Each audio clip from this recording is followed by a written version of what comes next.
আসসালামু আলাইকুম রহমতুল্লাহ।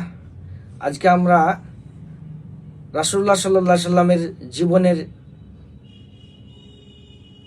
সকল দিক ও বিভাগ যে বইটিতে ফুটে উঠেছে, মূল বই যেটা হচ্ছে জাদুল মাআদ, পরকালের পাথেয়। বইটি মূলত আরবি, 4 খণ্ডে, কোনো কোনো প্রকাশন 3 খণ্ডে, 2 খণ্ডেও করেছেন। একটু বড় বই। ইসলামিক ফাউন্ডেশন 4 খণ্ডে করেছেন অনুবাদ। এই বইটি আমাদের ওয়াহিদিয়া ইসলামী লাইব্রেরি থেকে 1 খণ্ডে প্রকাশ পেয়েছে।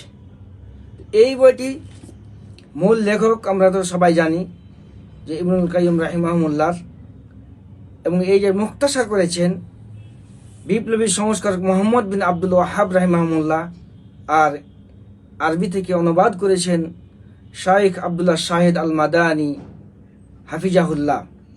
এই বইটিতে রাসূলুল্লাহ সাল্লাল্লাহু আলাইহি সাল্লামের জীবনের প্রত্যেকটা দিক বিভাগ সুন্দরভাবে ফুটে উঠেছে। তিনি সালাত কীভাবে আদায় করেছেন, কীভাবে তিনি যাকাত দিয়েছেন, কীভাবে সিয়াম রেখেছেন, কীভাবে হজ করেছেন, যুদ্ধের ময়দানে তার যুদ্ধের কোন যুদ্ধ কখন সংঘটিত হয়েছে, যুদ্ধের ময়দানে তার কীভাবে ভূমিকা রেখেছেন, যুদ্ধের প্রত্যেকটা যুদ্ধ সম্পর্কে তার একটা সংক্ষিপ্ত ধারণা দেওয়া হয়েছে।